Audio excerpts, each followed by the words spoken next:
अजय अरोड़ा जी, आपके पास आते हुए, क्यों बाकी समाज से मुस्लिमों को अलग बांटने की कोशिश करती है कांग्रेस? एक बार नहीं, दो बार नहीं, डिवाइड एंड रूल वाली पॉलिसी चलती रहेगी क्या, जो अंग्रेज छोड़ के गए?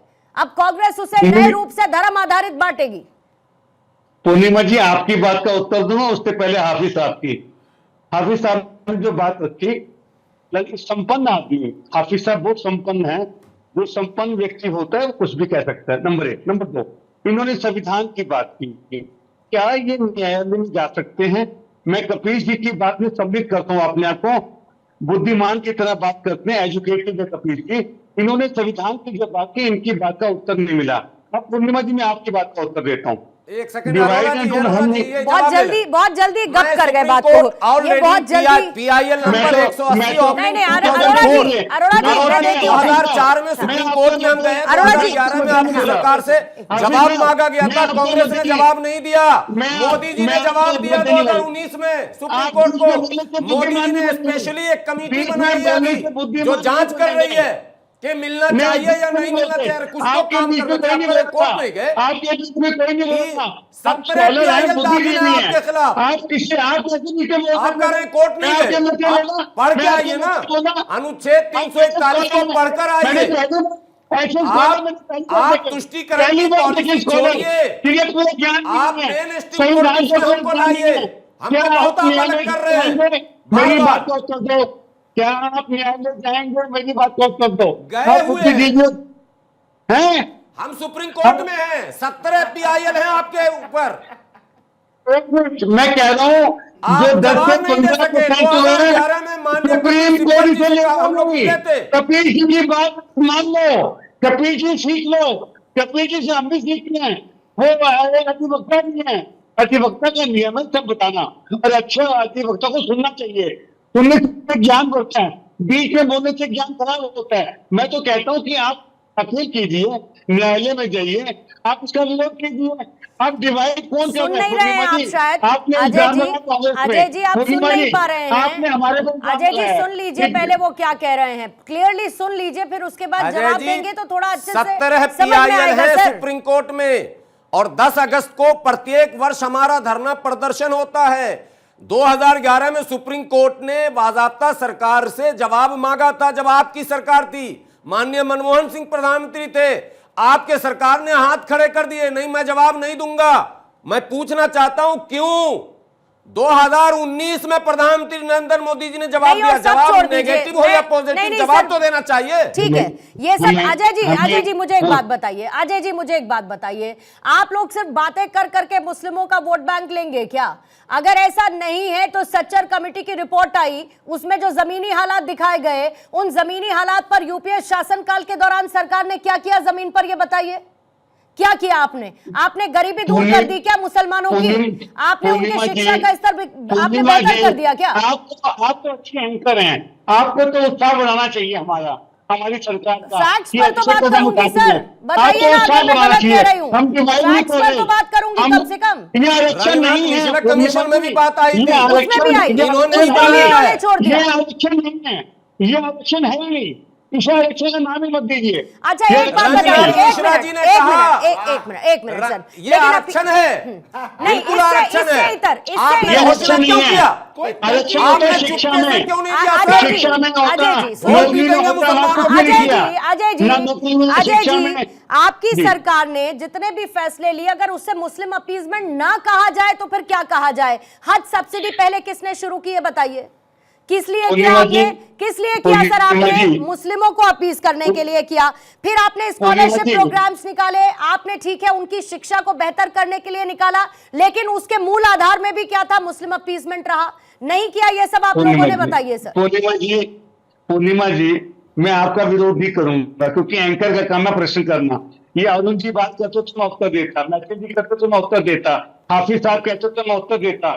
हमने कोई ऐसा काम नहीं किया। अरे सारे सामने रखे हैं, आप कहते रहिए। कमीशन कब बना था, उसकी रिपोर्ट कब आई थी? रिपोर्ट में क्या है?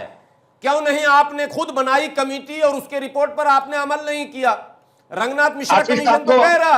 हाफिज साहब की दिक्कत मैं समझ सकता हूँ। नहीं आप बताइए कि आपने यूसीसी से दूरी क्यों बनाई सर, बताइए। बिल्कुल बताइए आपने यूसीसी से दूरी क्यों बनाई कांग्रेस ने?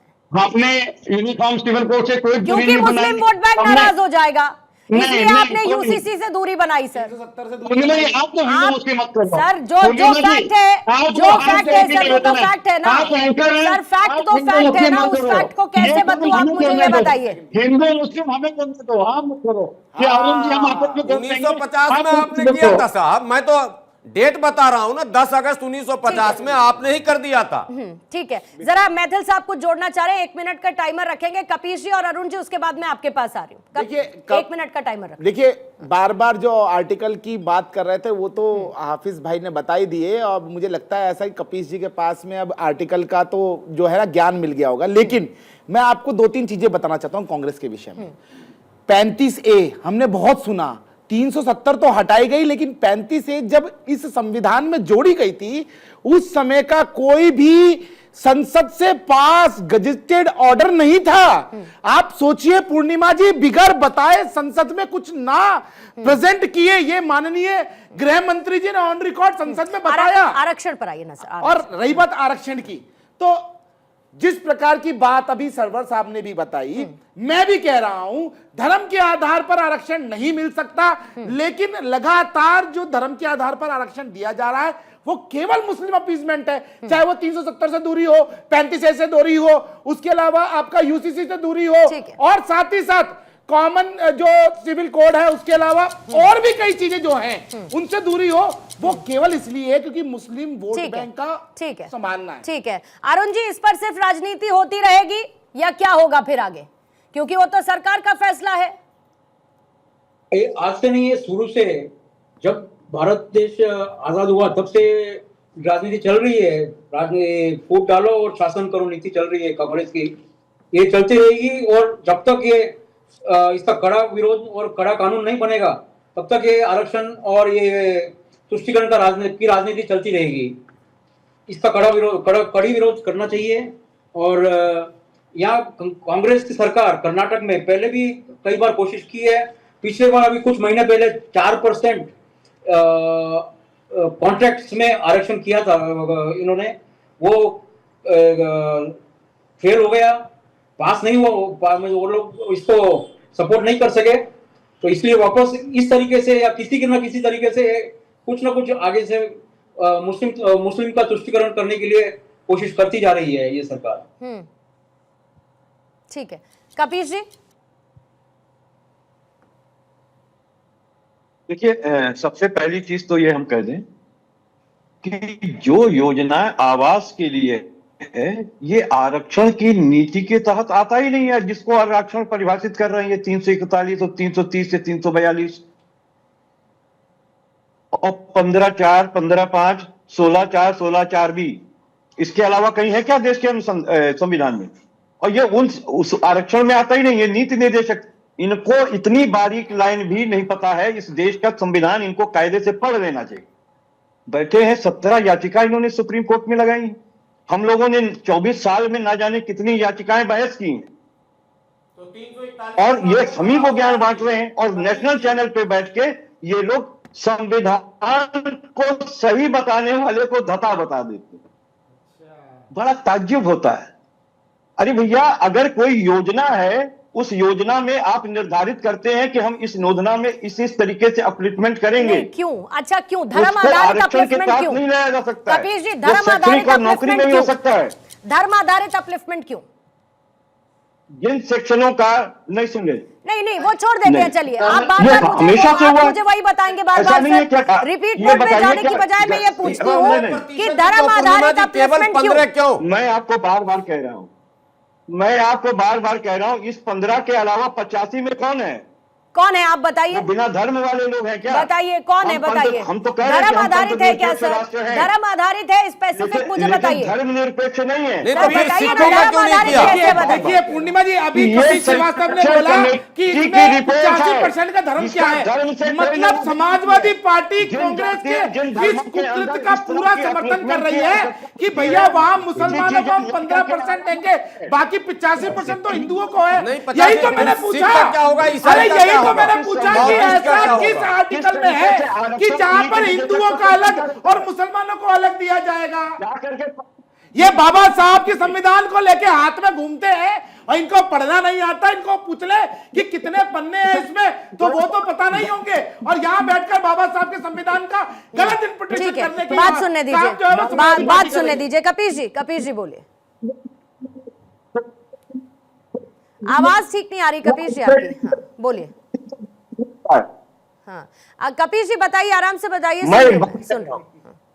मैं ये कह रहा हूं कि ये आरक्षण के तहत नहीं है और ये गैर संवैधानिक नहीं है। सर मैं बस इतना पूछना चाहती हूँ सर, एक आम व्यक्ति की तरह, सुनिए कपीश जी, मैं आम व्यक्ति की तरह पूछना चाहती हूँ कि धर्म आधारित अपलिफ्टमेंट क्यों, धर्म आधारित क्यों है, बस इतना बता दीजिए भाई। आप ही लोग सर मुझे ये बताइए कि जातिगत जनगणना की आप लोग बात करते हैं कि नहीं करते हैं? क्यों कहते हैं, क्यों कहते हैं? आर्थिक आधार पे आप चाहते हैं ना, आर्थिक आधार पर सबको बराबरी में लाना चाहते हैं, तो आर्थिक आधार पर क्यों नहीं करते हैं ये बताइए। क्या सरकार के पास, कर्नाटक सरकार के पास आर्थिक आधार का कोई डेटा नहीं है? ये विभेद करता ही नहीं है, ये कोई विभेद नहीं है। पहली बात सुन लीजिए, ये कोई विभेद नहीं है। हमारे देश के अंदर हम कल्याणकारी राज्य की अवधारणा के साथ स्थापित है और सरकार का ये हक है कि वो कमीशन नियुक्त करती है कि इस तबके के लोगों के क्या हाल है में। आवाज ठीक नहीं आ रही है कपीश जी, आपकी ढंग से समझ में नहीं आ रहा। जी सही बोल रहे हैं, इसकी आवाज सही आ नहीं रही है। सर, मैं ये जानना चाहता हूँ कि 15% ठीक है आपने मुस्लिम कर दिया, तो सिखों का भी ऐलान कर दीजिए, ईसाइयों का भी कर दीजिए, बौद्धिस्टों का भी कर दीजिए, सबका ऐलान कीजिए ना, पता तो चले आप क्या देना चाहते हैं, क्या करना चाहते हैं। आपने केवल मुस्लिम को अलग क्यों किया, ये मेरा सवाल है मुस्लिम समाज की तरफ से। आप हमको मुख्यधारा से काटना क्यों चाहते हैं? कपीश जी मैं आपको एक बात बोलूं, कपीश जी सुनिए सर, आराम से, आपकी आवाज अभी फटके आ रही है कपीश जी, सुनिए सर, जोर की बोलेंगे तो आवाज क्लियर नहीं आ रही है, आराम से बोलिए सर, तो समझ में आएगा। बैक टीम से इन्फॉर्म करेंगे कपीश जी को ताकि उनकी आवाज क्लियर सुनाई दे। पहले हाफिज जी अपनी बात को पूरा करेंगे। एक कमेंट कपीश जी से, समाजवादी पार्टी के प्रवक्ता हैं, कर्नाटक में कांग्रेस के फैसले का ये समर्थन कर रहे हैं, तो क्या उत्तर प्रदेश में आबादी के अनुपात में ये अपनी पार्टी में पद और टिकट देंगे क्या इस बार? बताइए मुसलमानों को, बताइए कपीश जी, देंगे कि नहीं देंगे? आवाज नहीं कहाँ दे रहे हैं? नहीं दे रहे हैं ना, गिन लीजिए अभी आपके विधायक कितने हैं, सांसद कितने हैं, मुसलमानों की संख्या कितनी है, यादवों की संख्या कितनी है, आइए ना। 17 याचिका लगाते हैं, 30 सेकंड जरा रखेंगे एक बार, अरुण जी 30 सेकंड्स रख रही हूँ आपके लिए, अजय जी 30 सेकंड आपके लिए। अरुण जी शुरू कर रही हूँ आपसे, 30 सेकंड सर, क्लोजिंग कमेंट लूंगी। जाति के आधार पर आरक्षण करना देश के लिए हानिकारक है बहुत ही। ऐसा करने से आगे हमारे देश के लिए नुकसान होगा। और एक बात अगर बेसिक पॉइंट देखा जाए, सन 1947 में विभाजन किस आधार पर हुआ था? यदि इस पर सच्चे और सही न्याय किया जाए तो आज भारतीयों को यह अन्याय नहीं झेलना पड़ता। और पूरे देश में अजय जी को जरा रखेंगे, अजय जी को रखेंगे, सिर्फ देश में मुस्लिम अजय जी को रखेंगे। धर्म आधारित आरक्षण नहीं होना चाहिए समाज में, ये कह रहे हैं अजय जी। आपका क्लोजिंग कमेंट सर, फिर खत्म करूंगी। पूर्णिमा जी मैं कागज में सागर भर देता हूँ। पहली बात तो आरक्षण है नहीं, जो मर्जी मेरा विरोध करें, आप मेरा विरोध करो, भारतीय अरुण जी करें, ये आरक्षण नहीं है, किसी योजना के तहत हम दे रहे हैं। और जहां तक आपने कपील से प्रश्न किया था क्यों दे रहे हैं, अगर हमें लगता है सच्चर कमेटी की रिपोर्ट पीछे आई थी, उससे हमसे डिले हो गया, हम मानते हैं, लेकिन जब जागे जब सवेरा हम जहां उचित होगा वो काम करेंगे, जहां हमारी सरकार है। हिंदुओं के लिए भी कर दीजिए ना अजय जी, ये करिए, बाकी धर्मों के लिए भी करिए ना। फिर हमने धर्म के नाम में किए नहीं। पूर्णिमा जी आप हमें धर्म में बांटना ही नहीं है। जो 85% कौन कौन से धर्म आते हैं, हमारे मुस्लिम स्कॉलर बता रहे थे, जो ओबीसी हैं उसमें भी मुस्लिम आते हैं। अरोड़ा साहब जल्दी खत्म करेंगे सर, बोलिए, टाइम। मैं केवल इतना कहना चाहता हूं, ना तो आप आर्टिकल बता पाए संविधान के अंदर की जहां पर धर्म के आधार पर आरक्षण दिया जा सकता है, और ना ही आप ये कर पाए कि हम लोग सबका साथ सबका विकास करेंगे। आपको आपको तो मैं पूरा समझ नहीं देश पाया। मान रहा है और देख रहा आपकी है कि मैथिली, आप केवल मुस्लिम आपकी अपील बात कर रहे हैं। मैं समझ अगर नहीं पाया आपने आपकी 15% बात। मुसलमानों को आपकी दिया आवाज तो बहुत ऊंची 5 या थी 7% और मैं सिखों को समझ भी नहीं देते, पाया आपकी बात। जैन को भी आप देते, ऊंचे पारसी बैठे को भी ऊंचा देते, बोलते हो, बौद्धिस्ट को भी क्या बोलते देते, थे, क्या हमें गलती धर्म हो नहीं जाती देना है। होता। ठीक है। आप और यही ज्यादा कारण बोलते हो रहा कि भारत मैथिली, के संविधान में मैथिली ठीक है। धर्म के आधार पर आरक्षण मुद्दे की नहीं बात था, करनी है, क्योंकि आरक्षण मुद्दे की यदि बात धर्म के अपने आधार पर संविधान की देंगे, बात ठीक है, करनी है। मैथिली देश के अंदर 10 से ज्यादा मैथिल जी धर्म है। टाइम हो गया, ठीक है सर, लेकिन एक बात तय है कि जनता बड़ी समझदार है। सशक्तिकरण करना चाहते हैं या तुष्टीकरण करना चाहते हैं, ये जनता को सर बड़े अच्छे से समझ है। बहरहाल